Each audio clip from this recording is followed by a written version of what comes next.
Tamil matrimony ஆடி offer. இப்ப membership எடுங்க, ஆடில ஃப்ரீயா யூஸ் பண்ணுங்க.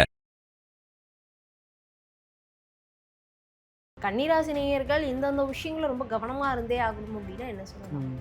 கொஞ்சம் ஆட்களை வந்து கேலி பேசுவாங்க. இவங்களுக்கு அந்த வார்த்தை விளையாட்டுல கெட்டிக்காரங்க. கேலி பண்ணுறது தெரியாத மாதிரி கேலி பண்ணுவாங்க. பெரியவங்களை வந்து கேலி கிண்டல் பேசுகிறத அவங்க கொஞ்சம் குறைச்சிக்கிடணும். இந்த நக்கல் நையாண்டியை வந்து அவங்க குறைச்சிக்கிடணும். குறைச்சே ஆகணும். ஏன்னா சில நேரத்தில் வந்து அந்த உண்மை தெரிய வரும்போது அவங்க வந்து சபிச்சிருவாங்க. இதுக்கு பெட்ரூம்குள்ளே போகிறதுக்கு முன்னாடியும் சரி போன பிறகும் சரி பேசிக்கிட்டு தான் இருப்பாங்க. அங்கே தான் லிட்ரேச்சர் பேசுவாங்க, அங்கே தான் சினிமா பேசுவாங்க, அங்கே தான் எதிர்கால கனவுகளை பற்றி, பிள்ளை எப்படி வளர்க்கணும், பிஸ்னஸ் எப்படி பண்ணணும், இப்படியெல்லாம் பேசுவாங்க. பேசி பேசி பேசி கடைசியில் ஸ்ட்ரெஸ் ரிலீஃபாக தான் அவங்களுக்கு செக்ஸ் அமையும். கண்ணியில் இருக்கவங்களுக்கு காதல் டு காமம் அது எப்படி இருக்கும்? சிறப்பாக இருக்கும். இவங்களுக்கு வந்து கண்கள் தான் ரொம்ப ஃபேவரட் பார்ட் ஆஃப் த பாடி. கன்னி ராசிக்காரங்க பெண்களுக்கு அடிமை. இந்த தலையணை மந்திரம்லாம் இவங்ககிட்ட ஈஸியாக செல்லுபடி ஆயிரும். இந்த கன்னிராசி குடும்பத்தில் மாமியார் மருமகள் சண்டை, நாத்தனார் சண்டையெல்லாம் வரவே வராது. ஒரே வீட்டில் இருந்தாங்களும் கூட 2 பேரையும் வச்சு சமாளித்து கொண்டு போயிடுவாங்க. அவங்க 2 பேருக்கும் பிடிக்காமல் இருக்கும். ஆனால் நேருக்கு நேர் சண்டை போட்டு வாங்க தனியாக போவோம் அப்படின்ற அளவுக்கெல்லாம் வந்து கன்னியாராசி ஆண்கள் வந்து அந்த பெண்களை கொண்டு வர மாட்டாங்க. ஆதன் ஆன்மீகம் நேயர்களுக்கு ஷாம்லாவின் அன்பு கலந்த வணக்கங்கள். நம்ம ஆதன் ஆன்மீகத்தில் ஆன்மீகம் சம்மந்தப்பட்ட பல கேள்விகளுக்குமே தினம்தோறும் ஒவ்வொரு வகைகளில் பதில்களை பார்த்துக்கிட்டு இருக்கோம். அந்த வகையில் ஒவ்வொரு ராசிக்காரர்களும் என்னென்ன விஷயங்களை பண்ணணும், என்னென்ன விஷயங்களை பண்ணக்கூடாது, இவங்க கிட்டலாம் இதெல்லாம் ப்ளஸ்ஸுப்பா அப்படின்னு நிறைய தகவல்களை நம்ம கூட தொடர்ந்து பகிர்ந்து கொண்டு இருக்கக்கூடிய ராஜேஸ்வரி சலையாமா இன்னைக்கு நம்மோடு இணைஞ்சிருக்கிறாங்க. இவங்க கிட்ட நிறைய விஷயங்களை இன்னைக்கும் கேட்டு தெரிஞ்சுக்க போகிறோம். இந்த வீடியோ நிறைய பேருக்கு பயனுள்ளதாக இருக்கும் அப்படின்னு நம்புகிறேன். வணக்கம்மா. வணக்கம்மா. எப்படி இருக்கீங்க? நல்லா இருக்கேம்மா. ஒவ்வொரு ராசியை பற்றியும் பேசிக்கிட்டு இருக்கோம். கன்னி இவங்க என்ன மாதிரியான நிறத்தை பயன்படுத்தணும், என்ன நிறத்தை பயன்படுத்தினா வாழ்க்கையில் பெரும் மாற்றம்? கன்னி வந்து புதன் ராசியாக இருக்கிறனால நீலம்தான், நீல நிறம்தான். அவங்களுக்கு பெருமாள் தான் உகந்த கடவுள். அது சுக்கிரன் வந்து பவர் குறையிற ராசி, நீசமடைகிற ராசி. அதனால் அவங்க வந்து இந்த கோயில் குளத்துக்கெல்லாம் போகும்போது அம்மனுக்கு வந்து அம்பாளுக்கு, அதாவது அம்மன்னா தனி அம்மன் கிடையாது, சிவன் கோயிலில் இருக்கிற அம்மன், பெருமாள் கோயிலில் இருக்கிற தாயார், இவங்களுக்கு வந்து சிறப்பு பூஜைகள் பண்ணணும். அந்த ஜோடியாக இருக்கக்கூடிய தெய்வங்கள் இருக்குல்ல, அந்த கோவில்களில் போய் சிறப்பு பூஜைகள் பண்ணணும். ரதி மன்மதன் சிலைக்கு வந்து மஞ்சள் பொடி பூசலாம். இந்த மாதிரி அப்புறம் திருக்கல்யாணங்கள் நடத்தி வைக்கலாம். பங்குனி உத்திரத்துக்கு நிறையா கோயிலில் கல்யாணம் நடக்கும். அந்த திருக்கல்யாணத்தை போய் பார்க்கலாம். கோயிலில் நடக்கிற திருக்கல்யாணத்தை போய் பார்க்குறது. அப்புறம் வந்து திருக்கல்யாணங்கள் இவங்களே செய்து வைக்கிறது. இது தவிர வந்து மற்றவங்களுக்கு கல்யாணம் செய்து வைக்கிறது. இப்போ யாரோ ஒருத்தவங்க வந்து லவ் பண்ணாங்க, ஆனால் வீட்டில் சம்மதம் இல்லை, அப்படி சாதி மத வேறுபாடுகள் இருக்குது அப்படின்னா இவங்களுக்கு நம்பிக்கைக்குரியவங்களாக இருந்தால் இவங்க அவங்களுடைய கல்யாணத்தை செலவு பண்ணி செய்து வைக்கலாம். அல்லது உடன் இருந்து உதவி, ஒரு ரெஜிஸ்ட்ரேஷன் ஆஃபீஸு, ஸ்பெஷல் மேரேஜஸ் ஆக்டில் கல்யாணம் பண்ணுறாங்கன்னா அதுக்கு ஒரு கையெழுத்து போட்டு உதவுறது, அதுக்கு வேண்டியவற்றை செய்து கொடுத்தல். இப்போ தான் எல்லோரும் வேலை பார்க்குறாங்கல்ல, யாருக்கும் நம்ம பண உதவி செய்யணும்னு அவசியம் இல்லை, அந்த கூட இருந்து ஒரு மாரல் சப்போர்ட் கொடுக்கறது. அந்த மாதிரியெல்லாம் இவங்க வந்து கல்யாணம் செய்து வைக்கலாம். ஏன்னா அது சுக்கிரன் நீசமடைகிற ராசின்றனால அவங்களுக்கு அது ஒரு தோஷம் இருக்கும், சுக்கிர தோஷம் இருக்கும். இந்த இதெல்லாம் செய்யலாம், ஒரு கல்யாண உதவி. மற்றபடி வந்து இவங்க தாயார் அம்பாள் இருக்கிற கோவில்களில் போய் கும்பிட்றது. பிறகு வந்து பெண்களுக்கு உதவுதல், பெண்களுக்கு என்னென்ன செய்ய முடியுமோ, குறிப்பாக திருமண உதவி, படிப்புக்கு உண்டான கல்வி உதவி, திருமண உதவி, இது ரெண்டும் புதன் சுக்கிரன் சம்மந்தப்பட்டிருக்கனால கல்வி உதவியும் திருமண உதவியும் செய்து வைக்கிறது. இப்போ ஃபாரின்க்கெலாம் போகலாம், ஆனால் இவ்வளோ பணம் கட்ட சொல்கிறாங்க அப்படின்னும் போது கொஞ்சம் வசதியானவங்களாக இருந்தால் அந்த முன்பணத்தை அவங்க கட்டிடலாம். அதுக்கு பிறகு அந்த பொண்ணு அங்கே போய் படித்து வரட்டும். முதல்ல பணம் கட்டுறதுக்கு அம்மா அப்பா தயங்குறாங்க அப்படின்னா அந்த முன்பணத்தை அவங்க கட்டி உதவலாம். இருந்தால் இல்லை ஒரு எளிமையான ஒன்றுமே என்கிட்ட பணம் இல்லை கொடுக்கறதுக்கு, பெரும்பாலும் இந்த கன்னி ராசிக்காரங்க வந்து பணங்காசு செலவழிக்கிறதுல ரொம்ப சிக்கனமாக இருப்பாங்க. அப்படின்னா 4 பிள்ளைங்க படிக்காத பிள்ளைகளை வந்து வீட்டில் வச்சு டியூஷன் நடத்தலாம். இவங்க வந்து ஒரு மேத்ஸ் டீச்சராக இருந்தாங்கன்னா ஒரு 2 பிள்ளைக்கு ஃப்ரீயாக மேத்ஸ் சொல்லி கொடுக்கலாம். ஒரு சயின்ஸ் டீச்சராக இருந்தால் ஒரு 2 அப்பப்போ வந்து நீ என்கிட்ட டவுட் இருந்தால் என்கிட்ட வந்து கேட்டுக்கோ அப்படின்னு சொல்லிட்டு இவங்க அந்த பிள்ளை வந்து ஒரு பாஸ் மார்க் வாங்கின பிள்ளையே இவங்க கொஞ்சம் டவுட் கிளியர் பண்ணி விட்டாங்கன்னா அது ஒரு 70-80% வாங்கிடும். அந்த மாதிரி விஷயதானம் செய்தல்னு ஒன்று இருக்குது. நீங்கள் அன்னதானம் வஸ்திரதானம் செய்ய முடியலைன்னா அதுவும் புதன் ராசின்றனால இவங்களுக்கு நல்ல படிப்பு, அறிவு, ஞானம், கல்வி இருக்கும். இவங்க வந்து விஷயதானம் செய்யலாம். இவங்க என்ன தெய்வத்தை வழிபடணும்? அது அம்பாள் அல்லது தாயார். அது பெருமாள் கோயிலாக இருந்தாலும் சரி, சிவன் கோயிலாக இருந்தாலும் சரி, பெரும்பாலும் பெருமாள் கோயிலில் இருக்கிற அம்பாளை வழிபடுறது ரொம்ப விசேஷம். இந்த படிதாண்டா பத்தினின்னு இருக்கும் நம்ம காஞ்சிபுரம் அங்கெல்லாம். அங்கே இருக்கக்கூடிய அந்த பெண் தெய்வங்களை வந்து அவங்களுக்கு சிறப்பு பூஜை நடத்துறது, அவங்களுக்கு தாமரைப்பூ மாலை வாங்கி போடுறது, இந்த மாதிரியானது செய்யலாம். இன்னொன்று கடற்கரை பட்டினங்களில் இருக்கக்கூடிய இப்போ மகாபலிபுரம் இருக்கு இல்லையா, அந்த மாதிரி விஜயபுரின்னு ஒரு இது திருநெல்வேலி பக்கத்தில் ஒரு கோவில் இருக்குது. அது வந்து விஸ்வாமித்திரர் முனிவர் வந்த கோவில், விஜயாபதின்னு பேர். அந்த மாதிரி கோவில். பாலமலை, அது மலை மேலே இருக்கிற ரங்கநாதன் கோவில். அப்புறம் திருக்குறுங்குடின்னு திருமலை அப்படின்னு சொல்லுவாங்க, அது மலை மேலே இருக்கும், அந்த பெருமாள் கோவில். அங்கெல்லாம் வந்து அந்த பெருமாளுக்கு தண்ணி எடுத்துகிட்டு வரும்போது ஒரு அடியவர், ஒரு பெருமாள் பக்தர் அங்கேருந்து மேலே மலையில் இருக்கும் தண்ணி, அதை எடுத்துகிட்டு வந்து கீழே சாமிக்கு இது பண்ணுவாங்க, அபிஷேகத்துக்கு எடுத்துகிட்டு வருவாங்க. அப்போ வந்து ஒரு வேடன் வந்து எனக்கு ரொம்ப தண்ணி தாகமாக இருக்குது, தண்ணி கொடுன்னு கேட்பான். அதெல்லாம் கொடுக்க முடியாது, போ என்னால் திரும்ப மலை உச்சி வரைக்கும் நடக்க முடியாது அப்படின்னோன்னு அவன் என்ன பண்ணுவான், ஒரு அம்பை விட்டு எய்வான். எய்த உடனே அந்த பானையில் ஒரு சின்ன ஓட்டை விழுந்துடும். இவன் இப்படியே குடிச்சிருவான். இவர் கீழே வந்து பார்த்தா தண்ணியே இருக்காது. ஐயோயோ பகவானே, இப்படி தண்ணி இல்லையே, நான் திரும்பி அங்கே வரைக்கும் மேலே வரைக்கும் போகணுமே, என்னால் முடியலையே சாமி அப்படின்னும் போது பெருமாள் வந்து பிரத்யட்சணமாகி, உனக்கு தண்ணி தானே வேணும் அபிஷேகத்துக்கு, இப்போ பார் அப்படின்னு ஒரு அம்பு விடுவார். மலை மேலே உச்சியில் அந்த அம்பு பட்டு அங்கேருந்து அப்படியே அருவியாக இங்கே வந்துடும். அப்போ அந்த வேடன் வந்தது பெருமாள் தான். அப்போ தான் தெரியும் அந்த அம்பு விட்ட உடனே இவருக்கு, ஆகா அப்போ கடவுளே எனக்கு காட்சி கொடுத்துருக்காரு, தண்ணி கேட்டிருக்காரு, நான் கொடுக்காம விட்டுட்டேனேன்னு இந்த பக்தர் நினைப்பார். இப்படி ஒரு கதையெல்லாம் உண்டு. அதனால் அந்த திருமலை, திருக்குறுங்குடின்னு சொல்கிற இடம், இந்த மாதிரி இடங்களில் தண்ணீரும் பெருமாளும் அல்லது மலையும் பெருமாளும் இருக்க. இப்போ மலைனா நம்ம எல்லாரும் திருப்பதிக்கு போகிறோம், ஆனால் கோயம்புத்தூர் பக்கத்தில் பாலமலைன்னு ஒரு மலை உண்டு, அங்கெல்லாம் போகலாம். ரங்கநாத பெருமாள் சேவிக்கிற இடம். ஸ்ரீரங்கம் வந்து பொதுவாக சுக்கிரனுக்கு தான், சுக்கிரன் ஸ்தலம்னு நம்ம சொல்லுவோம். இங்கே சுக்கிரன் வந்து வீக்காக இருக்கிறனால நம்ம அங்கே போகலாம்.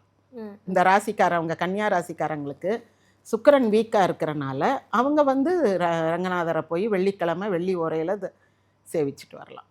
கன்னிராசி நேயர்கள் இந்தந்த விஷயங்களும் ரொம்ப கவனமாக இருந்தே ஆகணும் அப்படின்னா என்ன சொல்லலாம்? கன்னிராசி நேயர்கள் வந்து நிறைய விஷயம் படிச்சுக்கிடுவாங்க, ரொம்ப கணக்கு வழக்காக இருப்பாங்க. அவங்க வந்து இந்த ஆடிட்டர், அக்கௌண்டன்ட்டு, பேங்க்கு, கேஷியர் இந்த வேலையெல்லாம் நல்லா பார்ப்பாங்க. நிறைய மொழிகள் படிப்பாங்க. எண்ணும் எழுத்தும் கண்ணனத்தகுன்றது இவங்களுக்கு தான். நல்லா இலக்கியம், இலக்கணம், கணக்கு இதெல்லாமே நல்லா படிக்கக்கூடியவங்க. நல்லா வேலையும் பார்ப்பாங்க. பேங்க்கில் இந்த ஆடிட்டர் வேலை இதெல்லாமே நல்லா பார்ப்பாங்க. நல்ல பிரசங்கிகள், அதை விட கொஞ்சம் கணக்கு இவங்க ரொம்ப கெட்டிக்காரங்க.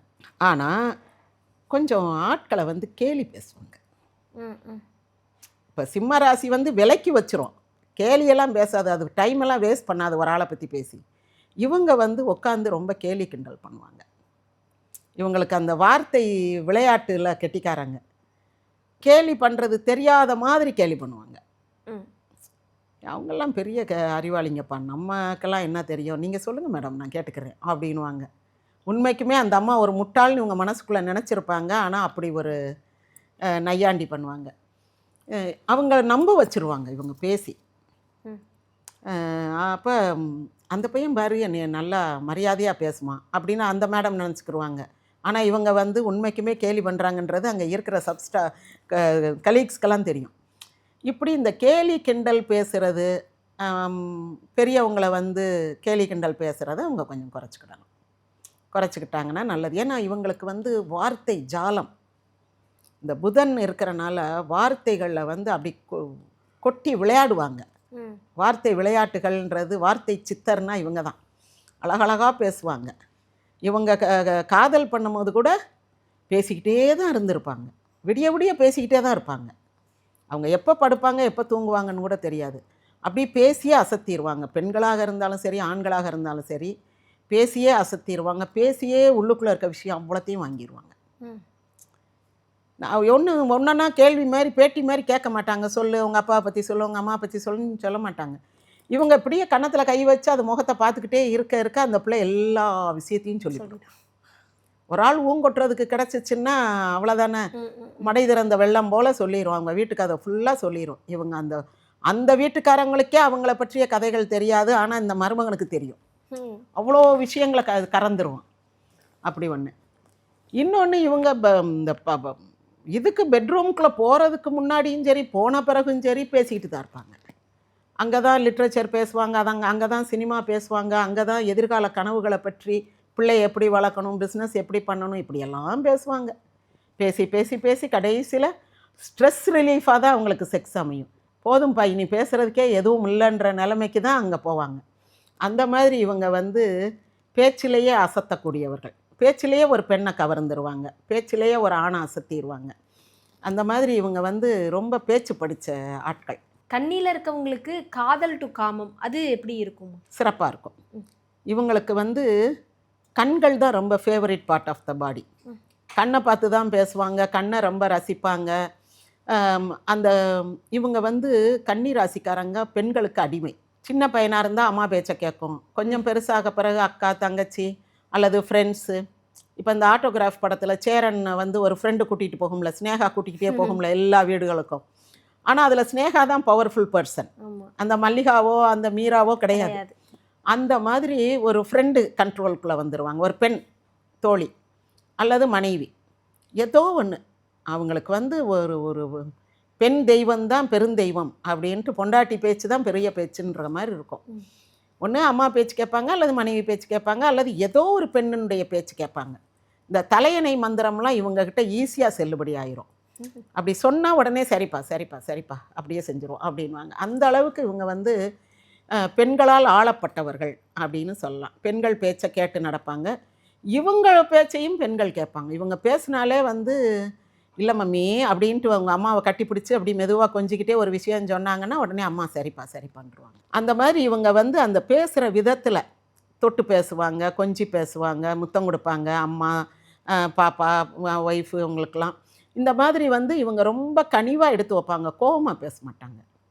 அவங்களுக்கு பிடிக்காத விஷயம்னா கூட அப்படியே அதை உள்ளே விழுங்கி ஜீரணித்து அப்புறம் என்ன பேசணுமோ அதை மட்டும் அளவாக பேசி சரி கட்டிடுவாங்க. இந்த கன்னிராசி குடும்பத்தில் மாமியார் மருமகள் சண்டை, நாத்தனார் சண்டையெல்லாம் வரவே வராது. ஒரே வீட்டில் இருந்தாங்களும் கூட 2 பேரையும் வச்சு சமாளித்து கொண்டு போயிடுவாங்க. அவங்க 2 பேருக்கும் பிடிக்காமல் இருக்கும். ஆனால் நேருக்கு நேர் சண்டை போட்டு வாங்க தனியாக போவோம் அப்படின்ற அளவுக்கெல்லாம் கன்னியாராசி ஆண்கள் அந்த பெண்களை கொண்டு வர மாட்டாங்க. அப்படியே மனைவி இவங்க பேச்சை கேட்க முடியாத ஒரு ராசி வந்துருச்சுன்னு வச்சுக்கோங்க. அப்போ என்ன பண்ணுவாங்கன்னா, இப்போ ஒரு மேஷ ராசியாக இருக்குன்னு வச்சுக்கோங்க, மேஷத்துக்கும் கன்னிக்கும் ஆகவே ஆகாது. அப்படின்னா அம்மாவை தனியாக வச்சுட்டு ஒய்ஃபை இங்கே வச்சுக்கிட்டு அம்மாவுக்கு வேண்டியதெல்லாம் செய்வாங்க. அம்மா ரொம்ப ஹாப்பியாக இருப்பாங்க. அப்பாடா நல்ல வேலை அங்கே போய் அவ கூட இருக்கலாம் அப்படின்னு அம்மாவும் ஹாப்பியாக இருப்பாங்க, இந்த ஒய்ஃபும் ஹாப்பியாக இருப்பாங்க. 2 பேரையும் ஹாப்பியாக வச்சுக்கிடுவாங்க. அதனால் இவங்களுடைய வாழ்க்கையில் இருக்கக்கூடிய பெண்கள், இவங்க வாழ்க்கையில் கடந்து போகக்கூடிய பெண்கள் எல்லாருமே நல்லா இருப்பாங்க. நிறைய ஃப்ரெண்ட்ஸ் இருப்பாங்க இவங்களுக்கு. லவ்வர்ஸ்ன்னு சொல்ல முடியாது, அந்த எக்ஸ் லவ் 1 2 3 அப்படியெல்லாம் இருக்காது. ஏன்னா இவங்க டக்குன்னு லவ்வை சொல்ல மாட்டாங்க, ப்ரப்போஸ் பண்ண மாட்டாங்க. ரொம்ப நாள் பேசி பேசி பேசி ஒரு 5 வருஷம் இவங்க மனசுக்குள்ளே ஒரு பொண்ணை நினச்சிக்கிட்டே இருப்பாங்க. ஆனாலும் கூட சொல்லாமலே கூட அவங்க ஃப்ரெண்ட்ஸாகவே கூட பிரிஞ்சு போயிடுவாங்க. இது சரிப்பட்டு வராது, இந்த பிள்ளை நல்ல பிள்ளை தான், ஆனால் இவங்க அப்பா அம்மாலாம் கொஞ்சம் இதாக இருக்காங்க, இது கல்யாணம் பண்ணால் கல்யாணத்துக்கு பிறகு ரொம்ப நமக்கு நிம்மதி கெட்டு போயிடும் அப்படின்னு இவங்களுக்கு தோணுச்சுன்னா அப்படியே ஃப்ரெண்டுன்ற ஸ்டேஜ்லேயே பிரிஞ்சிருவாங்க. அதனால் இவங்களுக்கு அந்த எக்ஸ் லவ்வர் அந்த மாதிரி பிரச்சனை, கல்யாணத்துக்கு பின் கல்யாணத்துக்கு முன்னுன்ற வாழ்க்கையெல்லாம் கிடையாது. ரொம்ப நிதானமான வாழ்க்கை. பெண்கள் எல்லாரும் இவங்களை நல்லா மதிப்பாங்க. இந்த கலீக்ஸ் எல்லாம் இருப்பாங்கள்ல, அந்த மாதிரி நல்லா மதிப்பாங்க. இப்போ ஒரு கன்னியாராசி பெண்ணாக இருந்தால் அவங்களுக்கும் நிறைய லேடிஸ் ஃப்ரெண்ட்ஸ் இருப்பாங்க. இவங்க வீட்டுக்கு வருவாங்க, இவங்க ஹஸ்பண்ட்டை பேசுவாங்க, அவங்க ஃபேமிலியாக வருவாங்க, தனியாக வருவாங்க, அண்ணேன்ட்டு பேசுவாங்க வைப்பாங்க. நிறைய பெண்கள் இவங்க வீட்டுக்கு வருவாங்க, இவங்க ஹஸ்பண்ட்டை பேசுவாங்க. எல்லாருமே ஒரு ரெஸ்பெக்டபிள் டிஸ்டன்ஸில் தான் இருப்பாங்க. இவங்க சந்தேகப்படலாம் மாட்டாங்க. ஐயோ இந்த பொம்பளை நம்ம இந்த பிள்ளைய வீட்டுக்கு கூட்டு வந்தால் நம்ம ஹஸ்பண்ட்டை பேசி கூட்டிகிட்டு போயிடுவோம் அப்படின்லாம் சந்தேகப்பட மாட்டாங்க. ஏன்னா அப்படி சந்தேகப்படுறதுக்கு வாய்ப்பே கிடையாது. அதனால் பெண்களாக இருந்தாலும் பெண் தோழர்கள் தோழிகள் நிறையா இருப்பாங்க. கன்னியாராசி ஆணாக இருந்தாலும் பெண் தோழிகள் நிறையா இருப்பாங்க. பெண் சொந்தக்காரர்கள் நிறையா இருப்பாங்க. அது இவங்க வந்து ஆணாக இருந்தாலும் பெண்ணாக இருந்தாலும் பெண்களோட ரொம்ப கம்ஃபர்டபுளாக இருப்பாங்க. கன்னிராசியை பற்றி நிறைய தகவல்களை சொல்லியிருந்தீங்க. முக்கியமாக அவங்க என்னென்ன மாதிரியான விஷயங்களை ஃபாலோ பண்ணணுன்ற மாதிரியும் சொல்லியிருந்தீங்க. அடுத்தடுத்த ராசியை பற்றியும் தொடர்ந்து பேசலாம். நன்றி. நன்றிம்மா.